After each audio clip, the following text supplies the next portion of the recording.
Hola. Hola, hola, ¿cómo están? Bienvenidos a este nuevo capítulo de Ciclo Biblia, ya el número 35. Y este capítulo es del todo particular y del todo especial porque en un capítulo solo vamos a tener un libro entero de la Biblia, la historia de Ruth, el libro de Ruth, que según nos narra los primeros versículos, ocurrió, digamos, dentro de la línea temporal de lo que fueron los jueces, o sea, dentro del marco de tiempo en lo que ocurrió el libro anterior, eso, en el tiempo de los caudillos, ocurre la historia de Ruth, que es realmente un bálsamo, es un oasis, es una alegría, una tranquilidad, encontrarse con este libro y encontrarse que esta historia ocurrió dentro de este contexto. Es un Como mimito de habíamos Dios, digamos. mencionado en el capítulo anterior, Dios mantenía siempre un remanente dentro del pueblo. Aunque el pueblo en general estaba alejado de él, tomando decisiones por su cuenta, Dios igual siempre tuvo un remanente dentro de este pueblo. O sea, un grupo de fieles que aún estaban Sí. tomados del amor de Dios. Y a este capítulo lo llamamos A los pies del Redentor. Y ya vamos a ver por qué elegimos este nombre. Antes de pasar justamente del repaso de este ciclo Biblia, vamos a orar y pedir la dirección de Dios para este capítulo. Dios y Padre que estás en los cielos, muchas gracias porque nos regalas bellas historias en la Biblia donde revelas tu carácter, Señor, donde podemos aprender más de ti. Te pido que tu Espíritu Santo esté con nosotros ahora y también con quienes estén escuchando y mirando este video. Que podamos aprender más de ti, amarte más y acercarnos más a tu verdad. En el nombre de Jesús. Amén. Bien. ¿Qué pasa en esta historia? Tenemos una familia. Tenemos a Elimelech, quien tenía 2 hijos y una esposa llamada Noemí. Creo que también se mencionan los nombres de los hijos. Mahlón y Kelión. Sí. Ellos estaban pasando hambre en la tierra de Israel, entonces se fueron a una tierra, digamos, pagana, a Moab, para, bueno, encontrar el sustento para la familia. En esta tierra fallece el padre de familia y los 2 hijos. Los 2 hijos se casan con moabitas. Al fallecer los 3 hombres de la casa, quedan 3 viudas. Noemí se entera de que en su pueblo había mejorado la situación, entonces decide volver con su pueblo, a su gente, digamos. En un primer momento, junto con su familia actual, que eran sus nueras. Pero en el camino ella les dice: ¿saben qué, chicas? Ustedes son jóvenes. Todavía tienen esperanzas de volver a casarse, de tener hijos, tener familia, un hogar feliz, les dice. Eso me gustó mucho. Esta suegra muy interesada por la felicidad de sus nueras. No fue para nada egoísta en esta decisión de invitarlas a que se queden con su familia, con su gente, en su pueblo y que busquen un futuro mejor ahí. Porque le decían a mí, ¿no? Yo ya soy anciana, no les voy a poder dar otros hijos. En caso de que pudiera, de todos modos van a tener que esperar un montón de tiempo hasta que ellos crezcan. O sea, no es por ahí. Así que lo mejor para ustedes es que se vuelvan a casar y que puedan tener hijos y familia. Al principio ellas no querían dejarla, eso también es muy tierno. O sea, este libro está repleto de amor, repleto de amor. Primero el amor de esta suegra interesada en el bienestar de sus nueras, y estas nueras que no querían dejar a su suegra, o sea, la amaban como a una madre y no la querían dejar. Ella insiste, una de ellas decide volver, pero otra no. Ruth decide tomar al pueblo de Noemí como su pueblo, a su Dios como su Dios. Dejar para siempre su cultura, su tradición, su religiosidad, todo su pueblo, digamos, su historia pasada, y aferrarse a lo que era el pueblo y el Dios de Noemí. Se ve que Noemí se dio cuenta que no la iba a poder convencer, así que van hasta Belén de Judá. Ahí era época de cosecha, entonces Ruth, repasemos primero, hagamos un paréntesis en las tradiciones del pueblo de Israel. Una de esas tradiciones era cuando había una viuda, el pueblo debía sostener a esta viuda. Y cuando, por ejemplo, moría un hermano y quedaba una viuda, digamos, el hermano debía tomar a esa mujer para poder darle descendencia a su hermano difunto. A su difunto hermano, sí. Otra costumbre o otra tradición, otra ley, también podríamos decir cívica, era que cuando era tiempo de cosecha se debía dejar algunos, digamos, retazos, pero algunas espigas que cayeran se debían dejar para los pobres, para que ellos pudieran ir detrás de los segadores juntando eso que iba sobrando, iba cayendo para su sustento.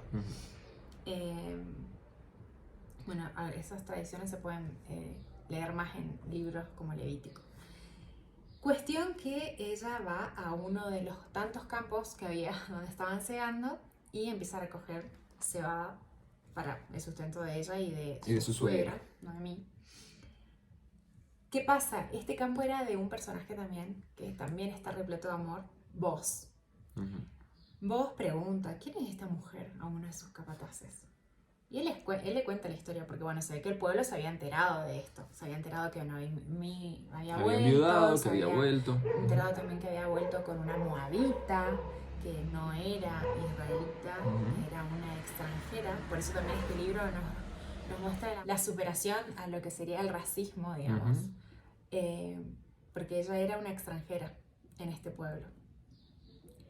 Pero recibió mucho amor ella, esta moabita, de parte tanto de Noemí como de Boz, y se ve que también del pueblo.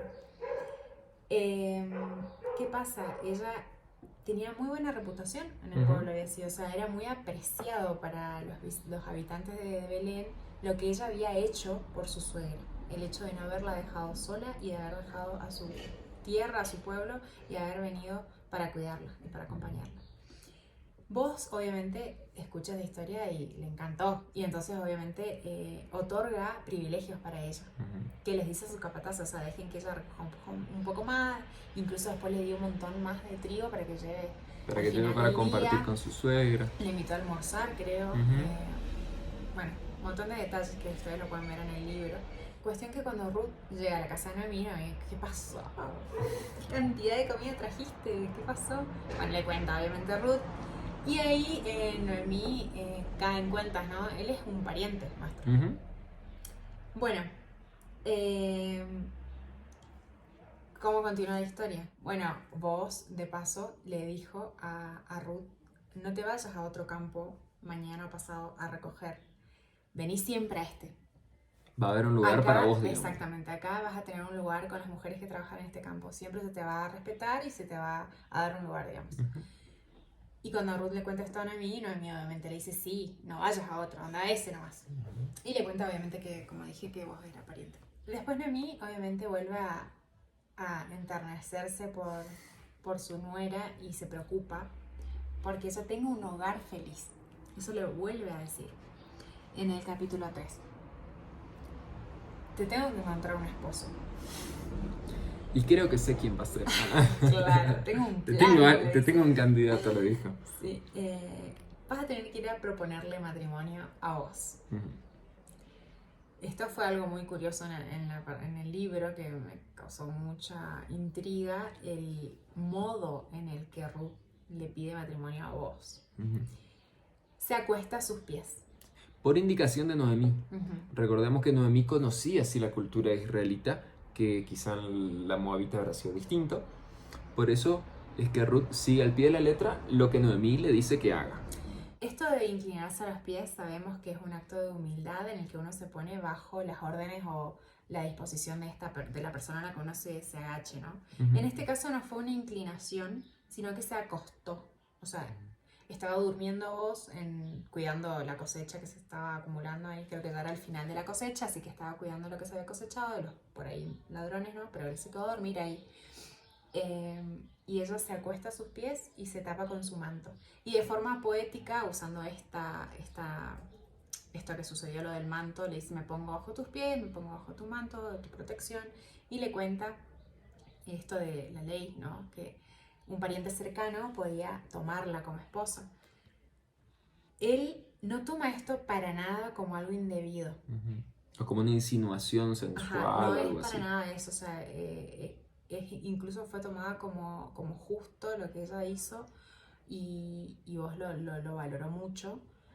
Obviamente sí fue una iniciativa de Ruth, de una mujer, empezar el contacto, digamos, ella hacer el pedido.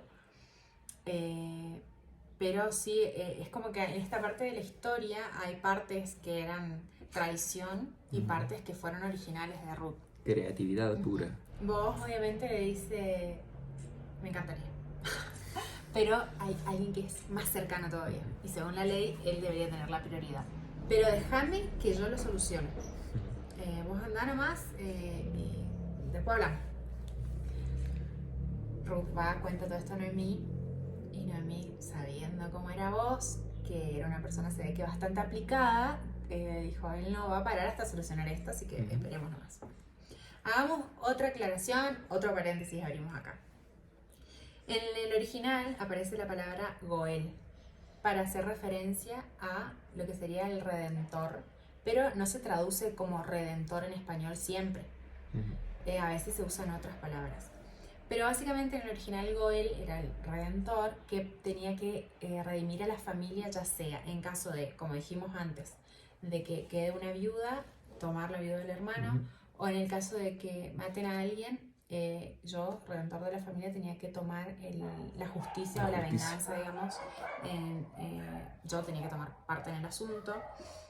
También era el redentor en el caso económico. Si yo tenía un terreno, por ejemplo, tengo un pariente que está en crisis económica y quiere vender un terreno, lo tengo tengo el derecho, porque no era una obligación tampoco, era un derecho, no obligación, yo podía negarme, pero era mi derecho poder redimir a este pariente comprando yo el terreno que lo está vendiendo para que quede dentro de la familia, digamos. Cuestión que vos sabía que había alguien que podía cumplir el rol de redentor antes que él. Entonces, bueno, vos reúne un par de jueces, reúne a este pariente más cercano y se reúne con ellos y vos empieza la charla, ¿no? Ahí en la negociación. Dice, bueno, mira, hay unas tierras que eran de Elimelech, o sea, el difunto esposo de Noemí. Hay que comprarlas. Yo las compraría, pero vos tenés el derecho antes. Vos estás primero. Sí, yo las compro, dijo el pariente.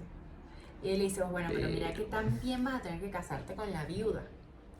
En este caso era la moabita, Ruth. No, yo no quiero casarme. ¿Sabes qué? Compra vos nomás el terreno. Vos, contentísimo, se casa con Ruth. Esa es, digamos, la historia. Él se vuelve el redentor de esta familia. ¿Y qué pasa? Obviamente Dios bendice mucho a esta familia.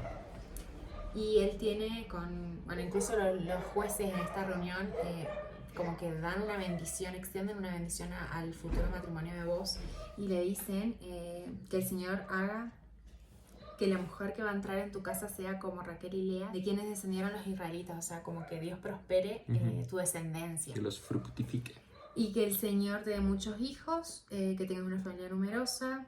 Y menciona a otros personajes como Fares, que fue hijo de Tamar y Judá. Recordemos que Tamar también fue una mujer, una historia de una mujer que tuvo que ser muy creativa, así como Ruth, para poder asegurarse de descendencia. Esa historia ya la vimos. Cuestión que al final de este libro se nos cuenta la genealogía o cómo fue la descendencia de Boaz. Pero también para atrás, un poquito para atrás. Y se nos va a contar que tenemos primero la tribu de Judá.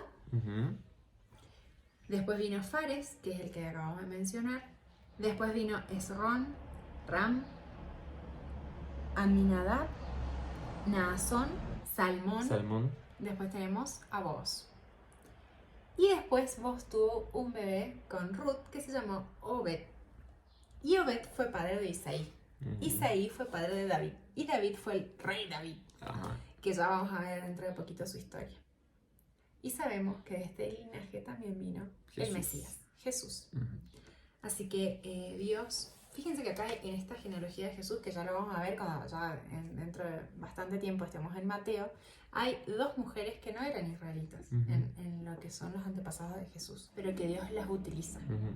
Y como vimos, creo que en el primer ciclo Biblia del libro de Jueces, Dios no necesita sangre pura, ni necesita gente poderosa, solamente necesita personas dispuestas a hacer su voluntad y entregarse a sus planes.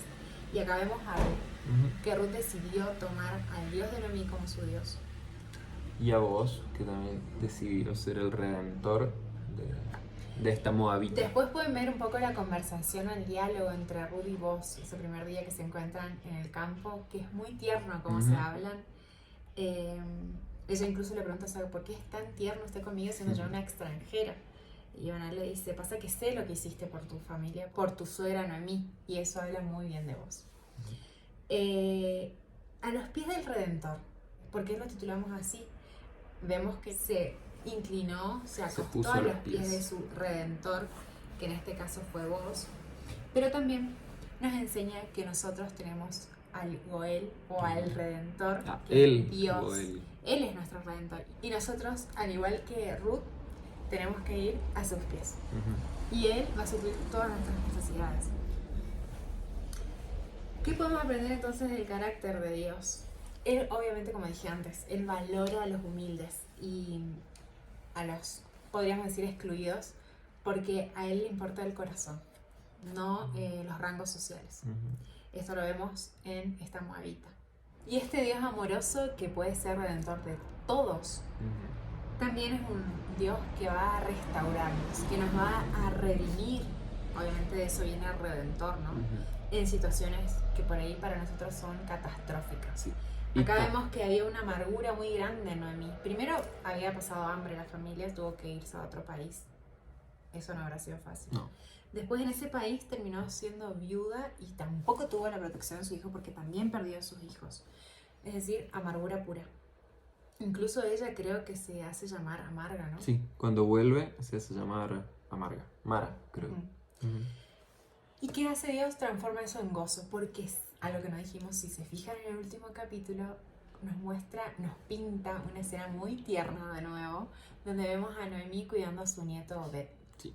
Y que las mujeres la veían con su nieto y la alababan y decían, Dios realmente ha hecho grandes cosas con vos. Y acá también vemos que Dios, la pérdida que ella tuvo, las pérdidas, Dios las transformó en algo con un gran propósito. De la descendencia de esta familia vino Jesús. También la soledad. Ella por ahí se sintió muy sola en tierra extranjera y cuando vino a su pueblo fue muy bien recibida. Dios transformó toda esa amargura en gozo y también su soledad en una vida en comunidad. Fue abrazada también por sus parientes, digamos. Es decir, que Dios estuvo guiando cada detalle. Cuando parecía que Dios, porque ella dijo en un momento que parece que Dios se olvidó de mí, Dios en realidad estaba guiando los pasos, los detalles para esto tan grande que Dios tenía en el futuro de Noemí y de Ruth también. Y otra de las cosas que aprendemos del carácter de Dios es que Dios utiliza a personas para orar. Vemos a Noemí, que la usó a Ruth para acompañar a Noemí y la usó a vos como figura redentora para brindarle su amor y todo el cuidado a estas dos viudas. Así que acá vemos que Dios utiliza el amor, o sea, pone su amor en las personas y los utiliza para propósitos mucho más altos, mucho más grandes. Es decir, que nosotros podemos ser instrumentos de Dios para poder dar amor. Así es. ¿Y qué podemos llevar a nuestra vida diaria o a nuestra vida cotidiana a partir de lo que vimos en este libro? Que nuestra fidelidad a Él tiene frutos. Por ahí no los vemos en la inmediatez. Pero Dios, a través de la fidelidad de Ruth, le pudo otorgar el gran honor de traer una herencia eterna, que fue a Jesús. También podemos aprender de que podemos confiar en la providencia de Dios. Que por ahí podemos pensar que Dios se olvida de nosotros, como lo pensó Noemí, pero Dios tiene planes para protegernos, para otorgarnos nuestro Goel en la situación que necesitemos. Dios no se olvida de nosotros y si le somos fieles, va a estar ahí para cuidarnos y no nos va a abandonar. Así que recordemos de esta historia que tenemos que ser fieles y tenemos que confiar en la providencia de Dios. Y recordemos lo que más tenemos que recordar y no olvidarnos que está en el título, es que Dios es nuestro Redentor. Y como vos, porque vos tenías el derecho de ser redentor, pero no la obligación. No la obligación. Dios es nuestro Redentor por amor. Él nos redime porque nos ama, no por una obligación. Sí. Así que la invitación es que podamos vivir a los pies de nuestro Redentor. Y buscarlo, que Él nos va a dar el amor que estamos necesitando. Bien. Hasta acá el ciclo Biblia de hoy entonces.